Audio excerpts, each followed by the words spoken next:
Estamos de volta com o tema é Direito. A nossa convidada de hoje é a professora de Direito Processual Penal aqui na Unifra, professora Viviane Pereira, que também é juíza auditora da Justiça Militar Estadual.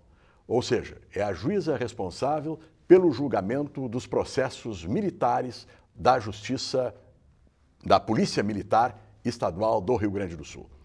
Professora Viviane, seja bem-vinda. Vamos conversar hoje sobre o papel do juiz no processo penal, né, no processo criminal. Porque a mídia, a sociedade de maneira geral, clama por mais justiça e reclama muitas vezes da postura do judiciário que não é suficientemente duro com o delinquente. Inclusive há uma expressão usada muito por policiais, não é? A gente prende e a justiça solta.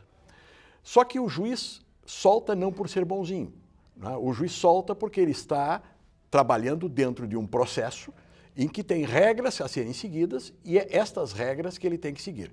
Então eu gostaria que você nos dissesse quais são os limites da participação do juiz. O juiz é um neutro no processo criminal ou o juiz ele tem que participar também como acusador? Bom, professor Blatz, inicialmente eu gostaria de cumprimentá-lo e agradecer pelo convite, pela oportunidade e dizer que pensar o papel do juiz no processo criminal, eu acredito que seja hoje o grande desafio do processo penal brasileiro, né? Porque nós viemos de um Código de Processo Penal de 1941, com um viés completamente autoritário, né? Para uma Constituição em 88 que estabelece inúmeras garantias processuais penais, né? E isso nos traz a necessidade de repensar, sim, o papel do juiz no processo penal. E entendo que isso passa por uma questão de modelo de processo penal. Nós precisamos saber, eu sempre falo isso em sala de aula, que nós precisamos saber de qual processo penal nós estamos falando, né? Porque a gente trabalha com um sistema, o processo penal é um sistema, e por ser um sistema ele tem que ter um princípio de unidade, portanto ele tem que ter uma determinada coerência. E essa coerência ela passa exatamente pelo papel do juiz criminal, né? Então os limites de atuação do juiz dentro do processo penal talvez seja hoje uma pedra de toque para se falar e se pensar a respeito das características que devem orientar o processo penal no Brasil, e isso independente de ser o processo penal criminal comum, militar, especializado, enfim. Na verdade, o parâmetro é a Constituição Federal. O grande problema hoje, nós poderíamos dizer assim, em termos de ideia de segurança pública ou de controle social, é de que há um foco muito grande para um determinado tipo de delito, o delito praticado pelo delinquente. E para este, a sociedade exige que o judiciário tenha uma mão pesadíssima. Mas nós temos uma grande parte de crimes, que são aqueles chamados da cifra dourada, que são praticados por pessoas que não são marginais da sociedade, eles estão integrados na sociedade. E quando se trata de julgar a estas pessoas, se exige que o judiciário tenha uma mão mais leve. Mas o que chega ao judiciário, basicamente, é o crime do baixo extrato social, não é isso? Eu faço essa pergunta para dizer o seguinte: como é que o juiz se sente diante desta pressão social? Agora nós temos, por exemplo, o julgamento do mensalão, né? E é evidente que os juízes, embora sejam juízes do Supremo Tribunal Federal, estejam também em contato com a comunidade e sujeitos a essa influência. Qual é a influência que o juiz recebe da sociedade? Quando eu falo na questão de se pensar os limites, né? Nós estamos falando em pensar os limites tanto na questão teórica, né? A gente poderia falar aqui dentro, na questão acadêmica, quanto, e talvez seja a tarefa mais árdua, no dia a dia do magistrado, né? E se pensar os limites, como eu disse, é essa questão de coerência. E uma vez estabelecido esse princípio de unidade, essa ideia de coerência, o comportamento do magistrado, independente do tipo de crime que ele estiver julgando, ele vai ser o mesmo, né? E aí, quando eu falo também que se sai de um código autoritário, né, para uma Constituição com garantias, A ideia é exatamente se pensar e se compreender o papel do juiz dentro do processo penal hoje como um juiz que está ali para fazer valer direitos e garantias fundamentais. E os direitos e garantias fundamentais pertencem a qualquer um que seja acusado, né? Então, se fazer valer esses direitos e garantias fundamentais, eu entendo que essa nova visão de processo penal, essa nova compreensão de processo penal, que é inerente ao próprio princípio democrático, né, é fazer valer a ideia de presunção de inocência. E o juiz está ali para fazer garantir essa ideia de presunção de inocência. Então, talvez a grande dificuldade seja essa, de se compreender a importância do papel do juiz na manutenção, né, em fazer valer, em aplicar na prática, não deixar esvaziar a ideia da presunção de inocência, que é uma garantia constitucional e uma garantia constitucional de todos, né? Então, portanto, se entender que na situação de acusado, a pessoa tem como regra a ideia da liberdade, então, portanto, a questão da prisão antes de uma sentença definitiva é, na verdade, a exceção, né? Então, só em situações pontuais. E se tratar em qualquer tipo de crime, as pessoas deverão ser tratadas da mesma forma. Vamos aprofundar um pouquinho essa questão da presunção de inocência, que para o leigo isto eu acredito que não fique bem claro, não é? Porque para muitos o sujeito que sentou no banco dos réus, ele já é um acusado, ele já é um bandido e ele é que tem que demonstrar que é inocente.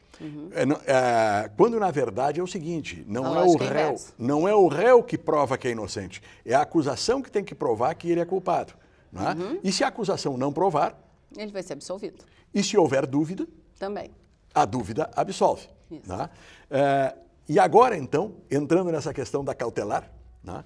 Porque também as pessoas não entendem como que alguém que cometeu um crime pode não ser preso imediatamente. Né?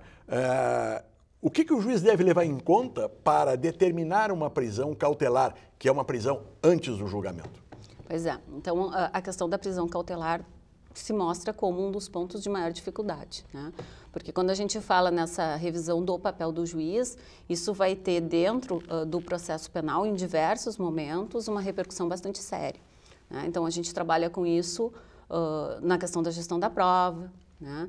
Na questão lá da possibilidade de se absolver, ou melhor, de condenar alguém quando o Ministério Público pede absolvição, e se trabalha especialmente na questão das cautelares, né? Existem dados do Ministério da Justiça que mostram que entre a população carcerária do Brasil, 30% são de presos cautelares, né?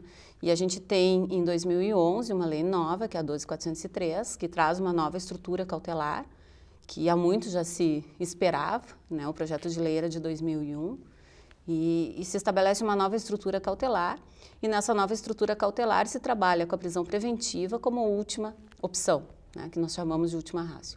Então, de última opção. Então, nós temos outras opções ao magistrado, outras opções ao juiz, para que sejam aplicadas antes de se pensar numa prisão cautelar.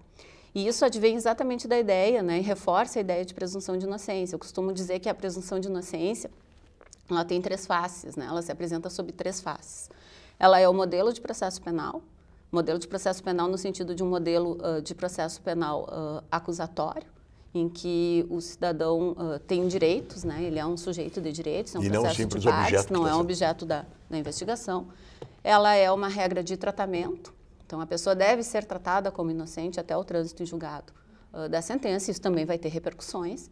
E ela é uma regra também probatória, que é exatamente aquela que nós chamamos a atenção, que o senhor chamou a atenção, no sentido de que se o estado acusação, né, não lograr provar uma prova suficiente para retirá-lo dessa situação de inocência, ele será absolvido, né? E por essa razão, na dúvida, ele vai ser absolvido. Então, tem que se saber que se a qualidade da prova produzida no processo não for boa o suficiente para formar a certeza do julgador, no sentido da condenação, ele vai ser absolvido. E um detalhe importante é de que a prisão preventiva, né, a prisão cautelar, ela não depende da gravidade do crime. Sim. O crime pode ser extremamente grave e não gerar prisão preventiva, e o crime pode ser não tão grave e gerar a prisão preventiva. Aí passa pela questão de se estabelecer, né, efetivamente uma análise e uma fundamentação em relação a cada caso concreto. Se der tempo ainda nesse primeiro bloco, vamos tentar ver quais são as causas que permitem a decretação da prisão preventiva, né, que são aquelas do 311 e 312 do Código de Processo Penal. Quais são as condições que precisa ter para que o juiz possa decretar a preventiva? Fora disso, ele não pode. Não pode. Ele está limitado.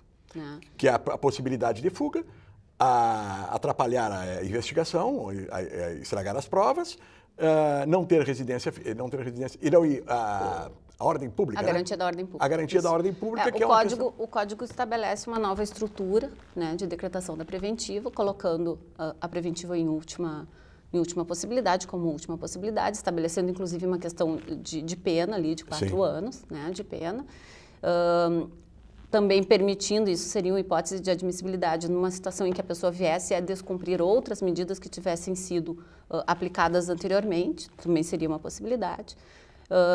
E se agregando, então, as hipóteses autorizadoras da prisão preventiva, que são essas, né? Então, a gente decreta a preventiva na situação para garantir a ordem pública, que é um conceito aberto, um conceito difícil de se definir, né? A jurisprudência normalmente apresenta dúvidas, né? Não traz um conceito seguro. Né? E a própria doutrina também, então, a gente tem que ter muito cuidado com a ideia de garantia da ordem pública, para assegurar a aplicação da lei penal, né, naquelas hipóteses, então, em que há o risco de fuga, né, e na situação em que ele pode causar algum dano à produção da prova. Então, nessas situações é que o juiz estaria autorizado a decretar uma preventiva. E muitas vezes, embora o crime seja grave, assim como foi ressaltado, o juiz não percebe na situação concreta, né, elementos para decretar essa prisão preventiva. Então, vale nessa situação a regra da presunção de inocência, a regra do tratamento de inocente, porque uma prisão cautelar é uma medida instrumental, é uma medida a serviço do processo, não é uma pena, não é adiantamento de pena, porque a presunção de inocência impede qualquer tipo de adiantamento de pena. Nós vamos a um rápido intervalo, são 30 segundos. E voltamos em seguida. Antes, porém, eu quero dizer que este programa vai ao ar, está indo ao ar agora, vai ser reprisado logo mais às 0h30, e você pode assisti-lo também no site do TV Unifra, onde ele está disponível na íntegra e você pode assistir via internet no seu computador. Voltamos em 30 segundos.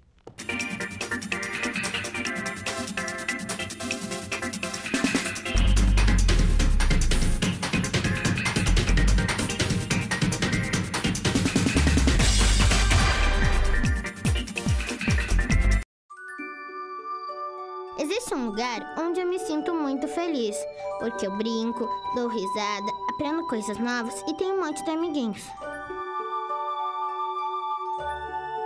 Alguns contos de fadas são reais e precisam de você para traçar um final feliz. Entre em contato conosco e saiba como ajudar.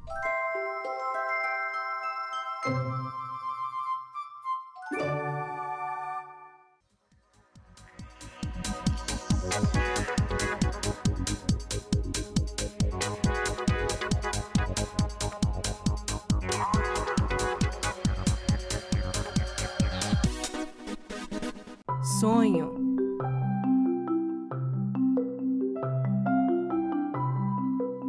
Esperança. Realização.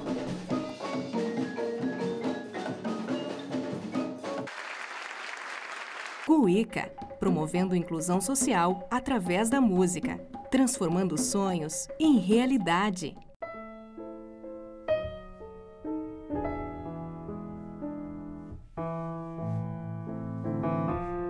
A ONG Royale está mudando a vida de muitas meninas carentes através do balé. Conheça esse projeto.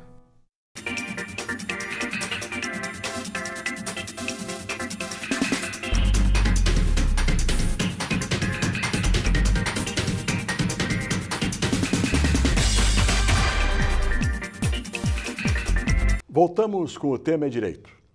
Hoje, com a professora Viviane Pereira, juíza auditora da Justiça Militar Estadual aqui em Santa Maria e professora de processo penal aqui na nossa Unifra. Nós estamos conversando sobre o papel do juiz no julgamento de processos criminais. Professora Viviane, dando continuidade à nossa conversa, até bem recentemente, o juiz tinha uma postura muito próxima do acusador. Ele podia, inclusive, entendendo que a acusação feita pelo Ministério Público tivesse algum defeito, ele próprio determinar ao Ministério Público que adequasse esta acusação. Isto alterou, isto mudou no papel, os juízes estão fazendo isso efetivamente, ou ainda nós estamos na cultura do inquisitório? Bom, professor, como nós conversávamos na primeira parte, a questão do papel do juiz está ligada a esse modelo de processo penal, né? Então, assim, a dificuldade que nós temos advém do texto do Código de Processo Penal, que sem dúvida alguma é um texto autoritário. E por ser um texto autoritário, ele alcança o juiz determinadas possibilidades, vamos dizer assim, de atuação, que se entende que escapam a esses limites que nós estamos defendendo, né? Exatamente porque vem provavelmente de uma ideia, a gente fala, né, no chamado ranço inquisitorial.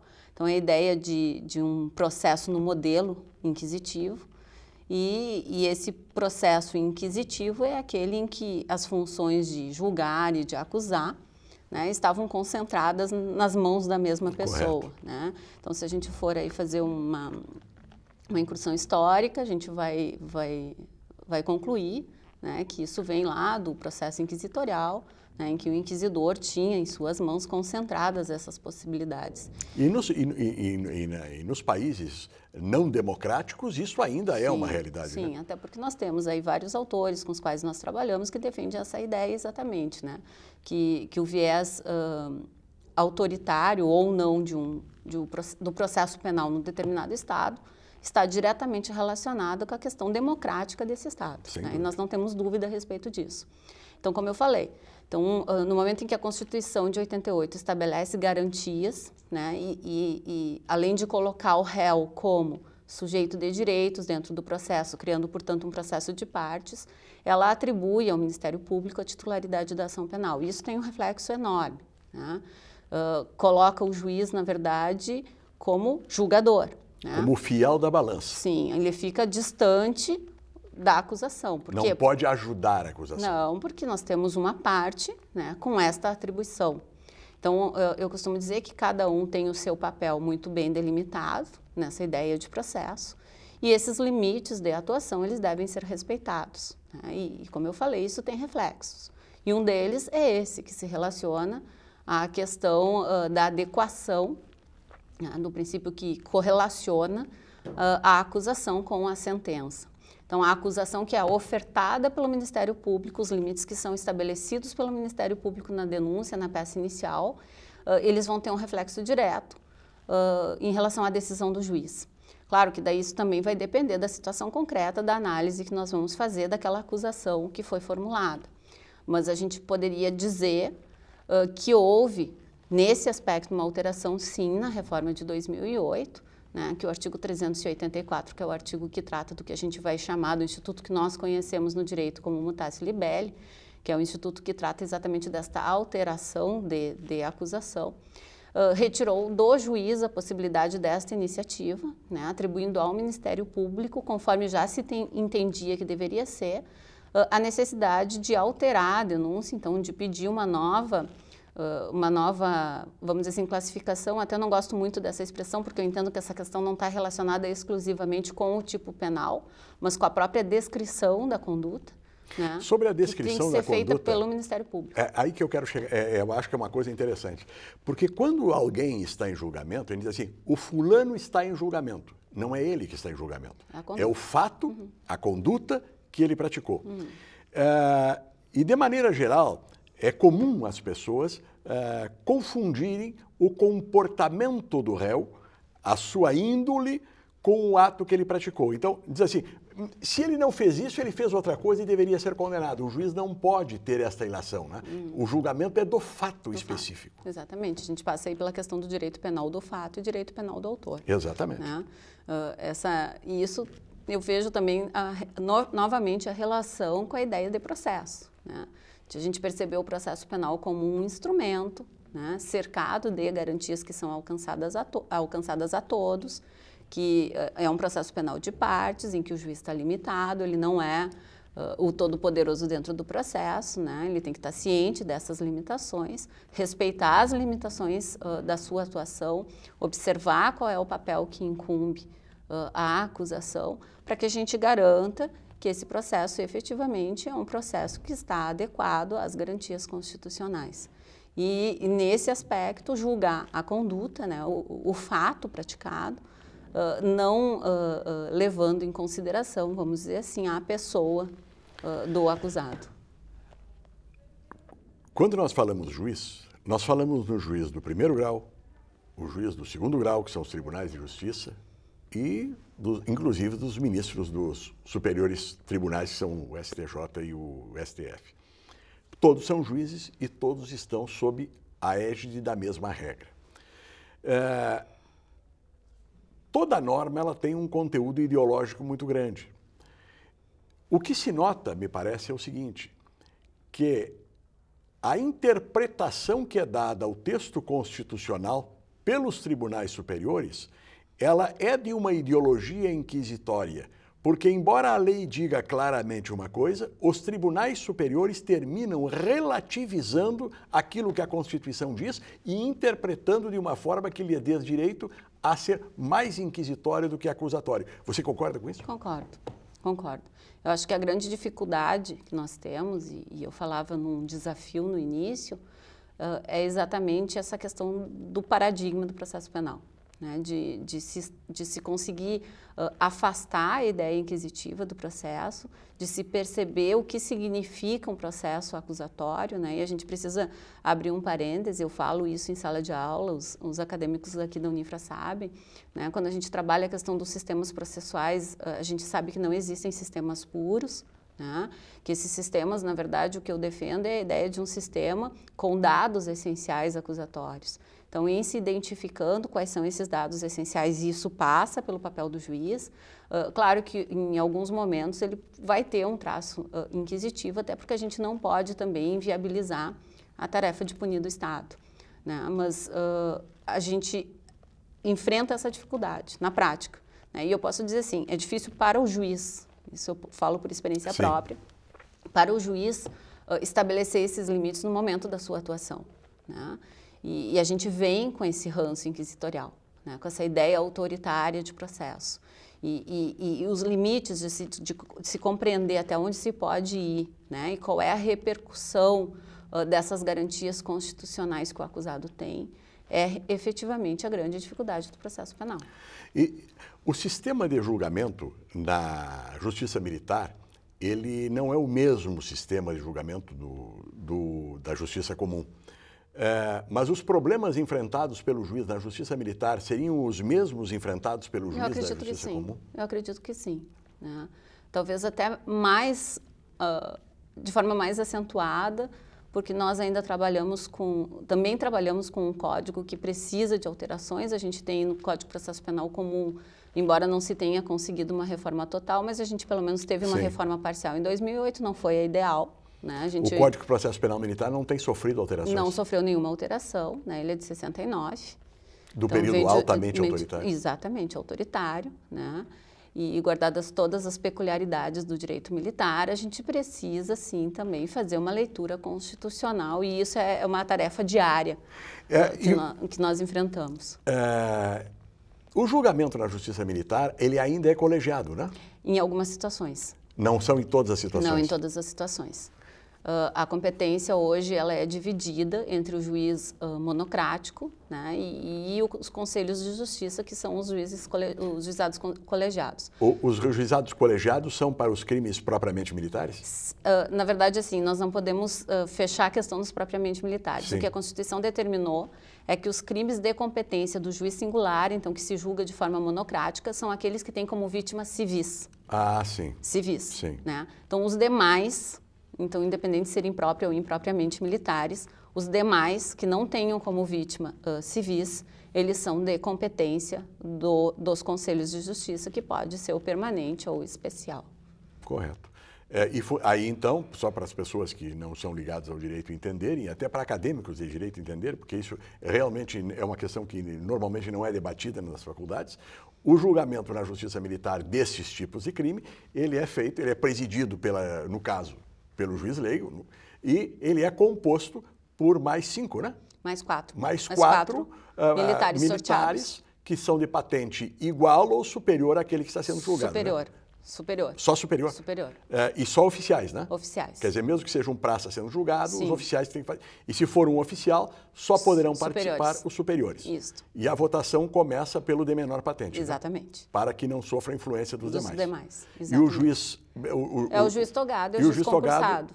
Que vota por primeiro. Primeiro, faz o relatório, vota, e aí os demais podem acompanhar ou não o voto e podem expressar a fundamentação do seu voto. Uma diferença do júri é que no júri o jurado não vota. Quer dizer, ele não vota não, ele não fundamenta o seu voto, Exatamente. Ele vota sim ou não. E na justiça militar ele vota, ele pode fundamentar o voto e tem a possibilidade de fundamentação. Exatamente.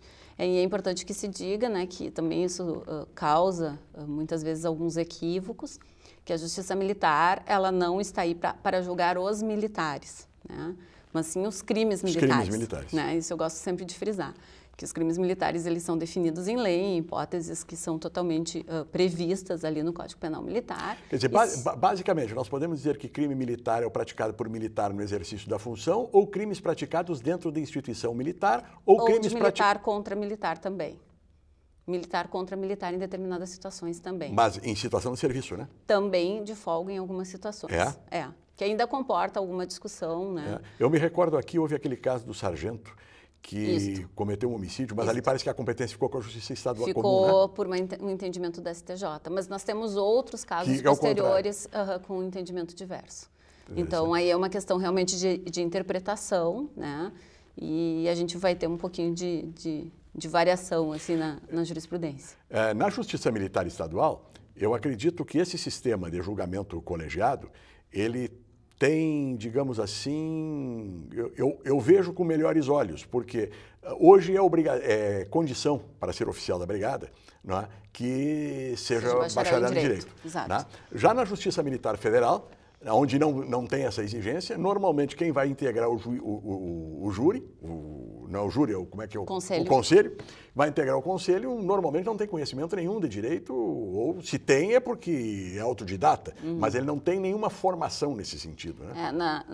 Eu entendo que essa exigência, né, de ser bacharel em Direito hoje, ela vem efetivamente a qualificar. Assim, a gente percebe a importância, né, da participação do juiz militar. Sem dúvida. Com conhecimento jurídico. E eu sempre digo que existe uma importância bem justificada, vamos dizer assim, em relação à questão da existência do conselho, pelas questões que são atinentes, que são próprias da vida da caserna. Está correto.